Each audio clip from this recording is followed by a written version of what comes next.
Hello guys, Josh here from Sportitude, and today we are going to be doing a shoe review, and it's going to be on the brand new Asics EvoRide. This shoe here, men's and women's. It is a new shoe which has just landed in the first quarter of 2020 and targeting a runner that's got a neutral foot type, that's looking for a lightweight trainer that's going to have a really plush, really effortless feel on that forefoot when you toe off.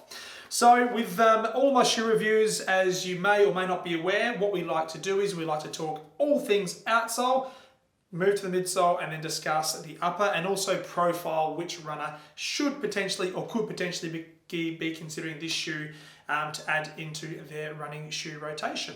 So without further ado, let's get stuck in.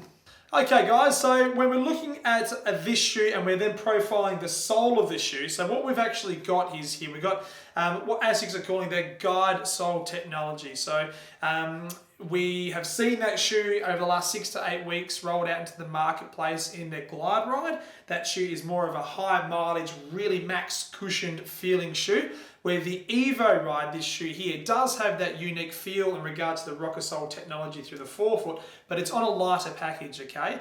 So therefore it's really targeting someone that really is going to have a higher cadence, turning over their feet a bit quicker and potentially hitting the ground maybe more midfoot and forefoot with a considerable amount of force. So the Glide Ride, just really important to split the two. The Glide Ride is a great shoe, it's got that rocker sole, however it's really designed for someone who's looking for increased plushness on a nice, easy, effortless run, neutral foot type. This is more your speed sessions, something lighter that's going to sort of cater for you. So you can see through here, when we're looking at the actual outsole of this shoe, you've got full ground contact, but the great thing about this shoe, which is what I found and liked about it, was essentially through the forefoot, the shoe itself doesn't have the EVA speedball, which the Glide Ride has, which makes it quite stiff. This is actually, the stiffness comes from the outsole and how it's actually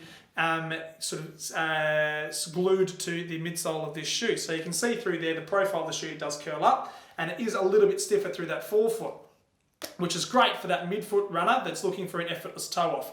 Okay, so the outsole, plenty of purchase through the forefoot region through here. So if your entry point happens to be midfoot, you've got a nice piece of outsole that's protecting the midsole. If you happen to be a forefoot runner, again, nice surface area through there. And like Asics shoes do, they do cater for a heel striker as well. So you've got harder wearing rubber at the back through here, so more of a carbon rubber on the back of that heel through there. But realistically, if you're a heel striker and you're looking for a quicker shoe, there may be better shoes out there other than the EvoRide. Moving up into the midsole. So what we got through here is there's no call out with gel cushioning in this shoe. They've actually gone with the Flight Frame Propel technology, which is full length Flight Frame Propel, which is their patented midsole technology that they've run in a number of shoes now, but it really started to call out in the last 6 months. So what the Flight Frame Propel does, it's a bit of a mouthful, is it actually cradles the foot, gives plenty of plushness, plenty of cushioning, but like its namesake, it has a really propulsive feel, so propel. So when you're going through mid starts to toe off in this shoe through here, not only do you get that really effortless roll with that rocker technology through the forefoot, you get a really nice bounce and pop out of that midsole as well through that forefoot. It is a unique feel, so when we've actually tried this shoe on people's feet, in the store here, I mean, you don't really get a true understanding of how the shoe can perform for you by just literally putting your foot in it and standing there and even having a walk around the store. It's not going to do enough. You need to get on a treadmill, you need to run 30, 45 a minute and to understand what this shoe is all about.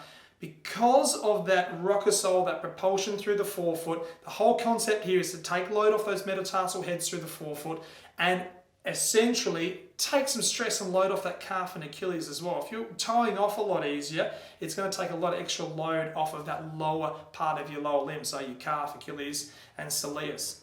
Let's move along to the upper now, okay? So what they've got is a jacquard mesh technology. There's nothing really new and unique about it. So the mesh, jacquard mesh, they've used for a number of years now in a lot of their sort of top end running shoes. We're talking Asics through here. So what we find in the back half of this shoe is the heel counter is internal. It's nice and stable. I actually really like the fit of this shoe. It's certainly deep enough to cater for an athletic. If you've got quite an aggressive wedge though, it may not work that well. Just got to be cautious when you're putting your athletic into this shoe. Just know that if you feel a bit of movement at the back, even with a heel lock lace, I don't think it would be appropriate. So just be cautious what your heel wedge is doing, and obviously seek some advice from your podiatrist before purchasing this shoe. Okay, so getting back to the heel counter, it's internal, it's deep, it's got a great lining around the inside through here. I want to sort of give Brooks a bit of kudos here, because they were probably, in my opinion, the first brand a few years ago to really nail that fit on the inside of the collar through here. And it's almost like some other brands have caught up. Now, I'm not saying Asics haven't made comfortable shoes on the lining around the inside. However, Brooks, in my opinion, have been sort of the market leader in that space. But this shoe is a very, very comfortable shoe on the inside. So there's just the right amount of padding. So you put your foot in, you feel that security around the back of your heel and Achilles. It's not too foamy in the sense that you don't feel like your heel is being suffocated by the amount of foam, and certainly you don't feel like there's not enough support through there. So great execution on the heel counter.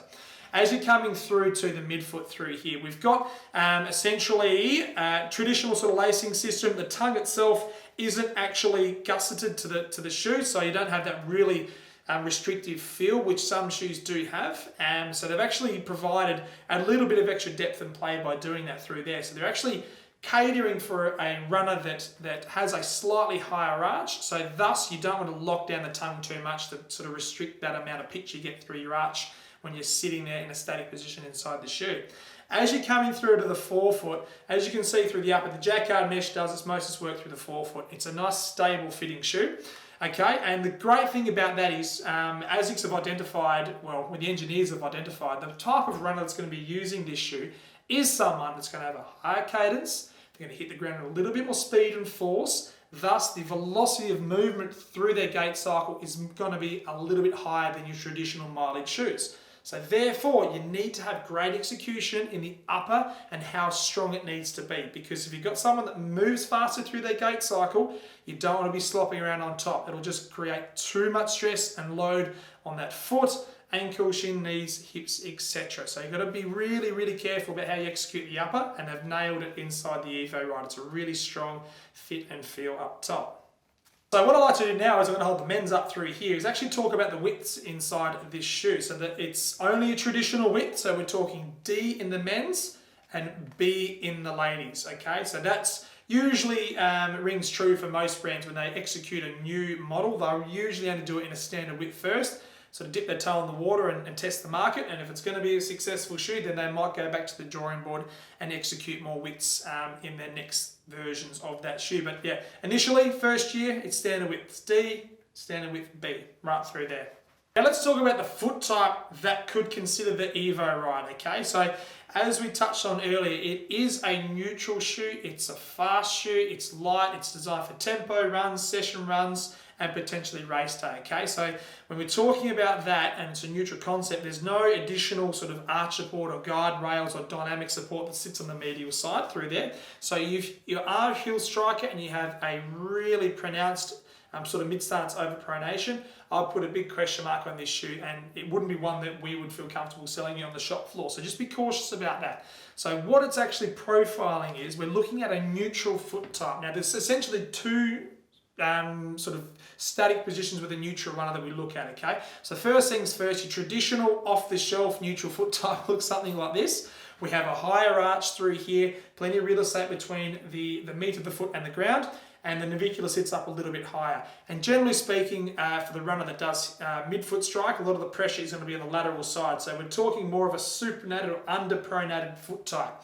However, there's that runner that has a neutral or static position like so, but doesn't have a tendency to overpronate, okay? And that's sort of where I sit at the moment. So I do have a light overpronation, but for me personally, that looks pretty similar to what my foot posture is when I'm standing. So I do flatten out through the arch, but I don't have too much tibial rotation through my shins as I go through my gait cycle. So when we're profiling that runner in store, we really are conscious of one, where they're hitting the ground, and two, what's happening through that stance phase. We don't want to see too much collapse through that arch. It'll just put too much stress on your foot inside the EvoRide through here.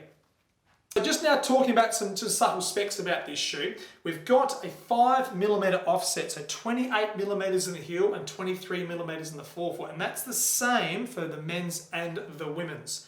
And the weight of the shoe is great. So it's not the lightest shoe on the market by any means. So the ladies comes in, now this is a size 7 on our scales. We've got 203 grams and the men's size 9 sits at 230 grams. Now that's with our scales. You probably jump on Asics website, there might be some discrepancies with what I've just said. You might have your kitchen scales at home, that might give you a different read. However, it wouldn't be too far off of what the actual weight of the shoes are. So they are a very, very light shoe. So there you have it, guys. That is the Asics EvoRide. A cracking little shoe. Really, really been looking forward to this one hitting the market.